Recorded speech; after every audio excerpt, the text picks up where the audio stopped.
Haji Halim sedang menunjukkan begini cara sayang kepada ibu. Wahai kalian yang tak menghormati ibu, yang menyepelekan ibu, yang merendahkan ibu. Malam ini lihat, beliau tidak ada ceramah, tidak ada tausiah, tapi langsung dibuat begini cara menghormati ibu. Jadi sekarang banyak orang tak menghormati ibu. Berapa banyak ibu yang awalnya bantu-bantu, lama-lama jadi pembantu.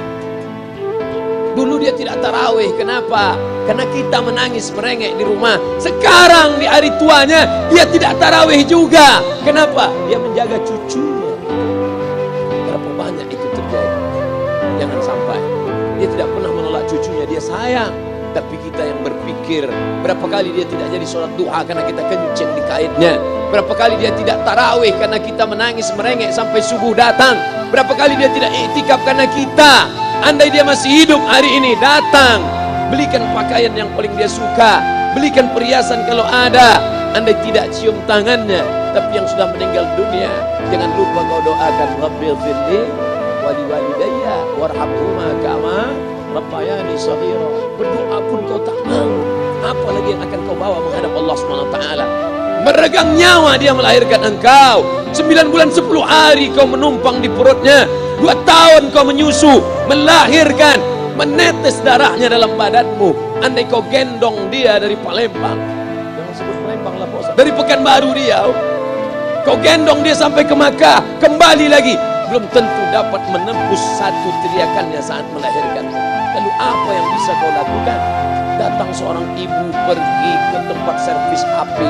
Nak, tolong anak lihatkan HP saya rusak kayak. Dia periksa, ini enggak rusak bu. Terus memang anak ibu enggak nelpon.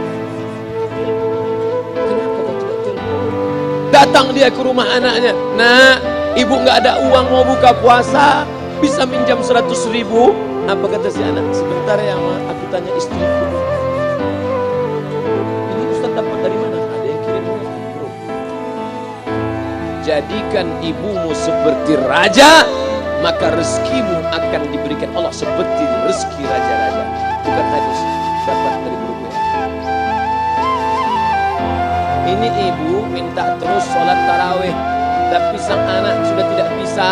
Aku mau hentikan saja sholat tarawih ini, karena mau buat tenda ini tidak bisa. Tiangnya bambu, sudah bocor. Kita stop saja sholat tarawih bersama ini. Apa kata si ibu? Buatlah sholat tarawih terus.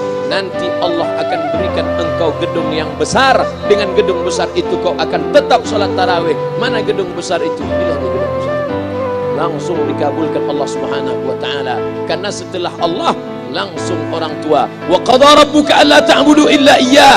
Allah sudah wajibkan engkau menyembah Allah. Setelah Allah, wa bil walidaini ihsan. Kedua, jangan kau lawan ibu. Anak-anak itu jangan kau lawan ibu.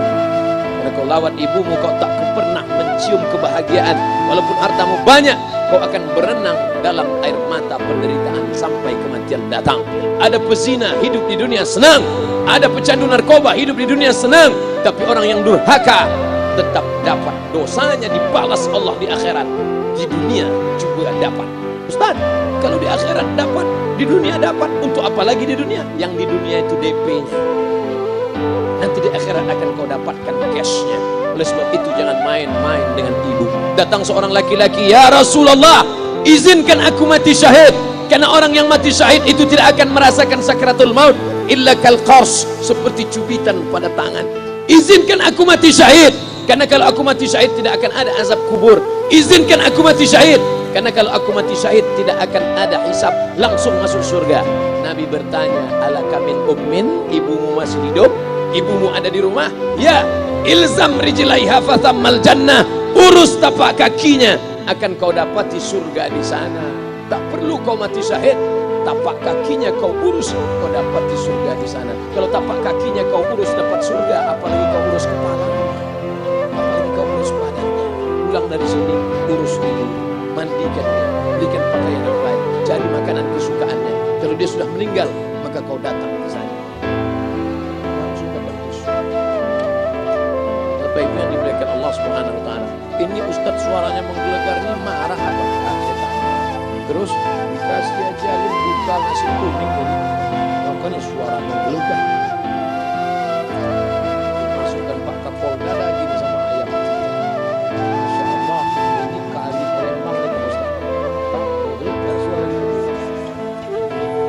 yang dimuliakan Allah Subhanahu wa taala, datang seorang laki-laki, kata Nabi sallallahu alaihi wasallam, nanti akan ada laki-laki yang datang kemari minta doanya, doanya kabul. Sahabat heran, kami yang hidup sama Nabi, kami yang perang sama Nabi, kami yang jihad sama Nabi, kenapa mesti minta doa dia? Dia tidak pernah ketemu Nabi.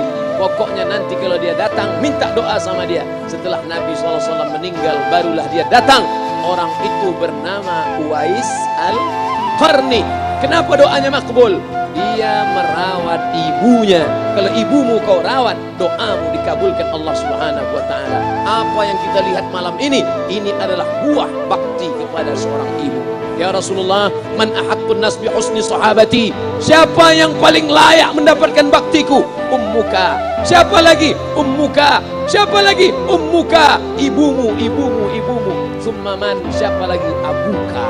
Kami, Ustaz, Jenderal Bintang 5, alim ulama, kami hanya dapat 1, sedangkan kalian ibu dapat 3. Ibu, ibu, ibu.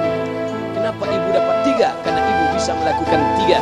Ibu mengandung, ibu melahirkan, ibu menyusukan. Kalau bapak mau dapat 3, coba yang 3 itu.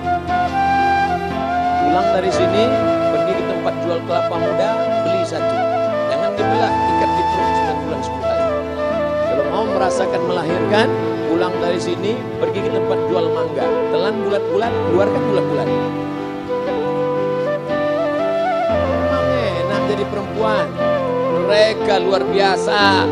Tanya ibumu, berapa kali dia meninggalkan puasa Ramadan? Saat mengandung engkau, 30 hari dia tak puasa. Saat menyusukan tahun pertama, 30 hari dia tak puasa. Saat menyusukan tahun kedua, 30 hari dia tak puasa. Saat dia mau ganti qadha tahun berikutnya, adik mau menyusu. Hari ini dia belum mengqadha puasanya, dia terhutang di hadapan Allah.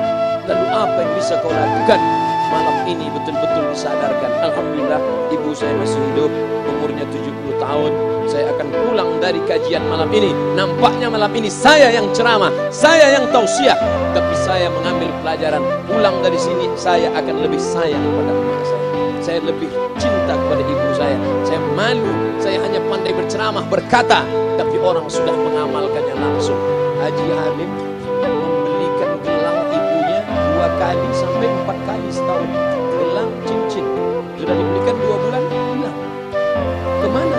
Ada orang susah dan berbelas. Ternyata itu yang membuat rezeki melimpah ruah.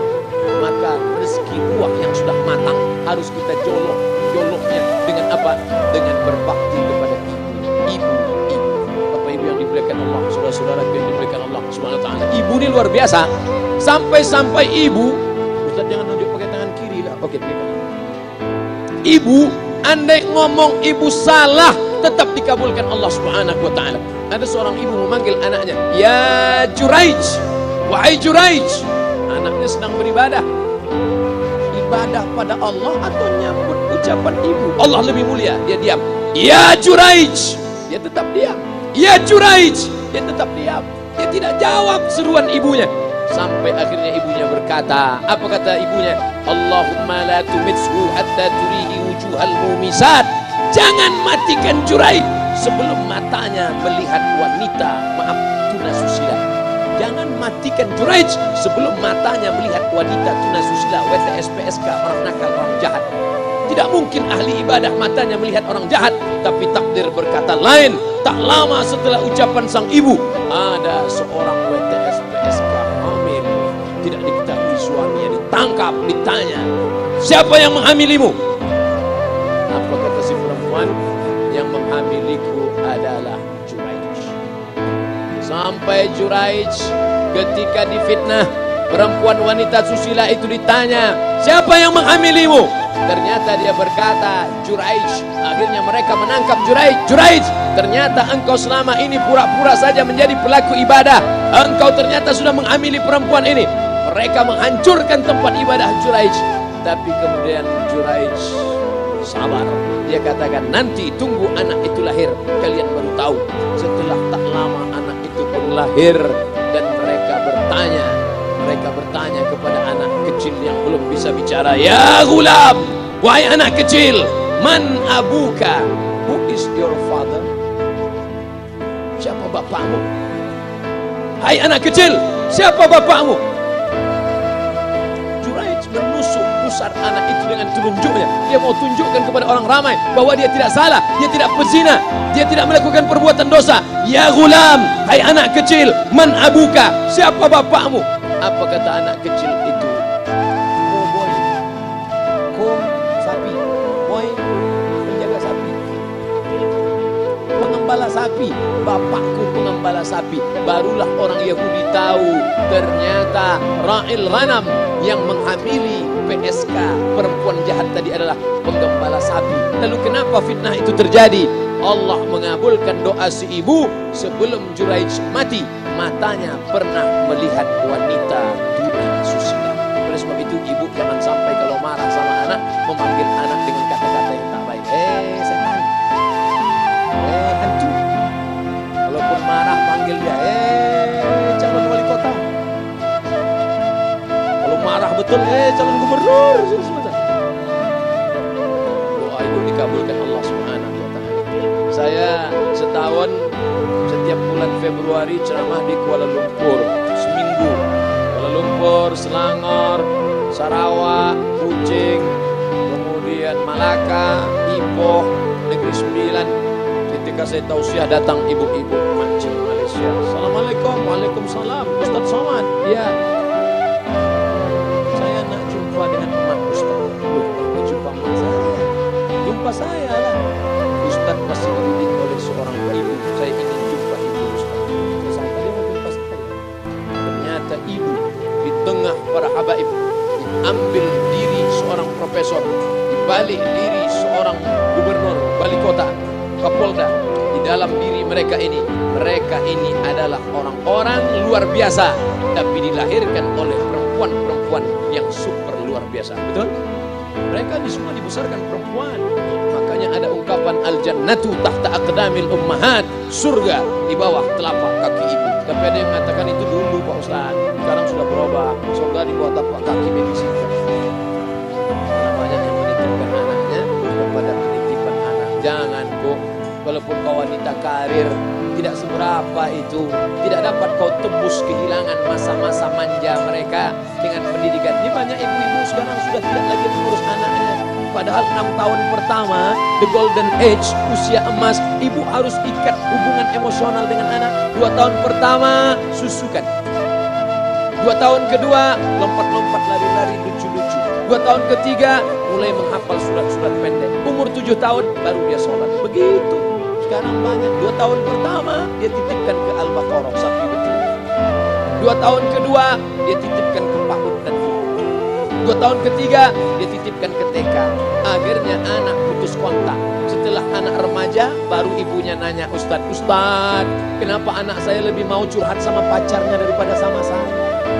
Karena anak sudah lost contact, putus hubungan dengan ibu. Itulah yang dulu dikejar dengan wanita karir. Pergi pagi pulang petang, peras keringat, banting tulang, tukang langgang, lintang buka. Tak dapat kau tebus dengan apapun. Oleh sebab itu, kalau kau sayang kepada mereka, besarkan mereka. Nanti setelah dia SMP, kau tetap bisa berkarir, tetap bisa apapun. Tapi usia emas ini tetap jaga mereka. Di balik anak-anak yang luar biasa, ada ibu yang luar biasa. Di mana letak ibu luar biasa itu? Inilah dia, ibu-ibu semua insya Allah. Amin.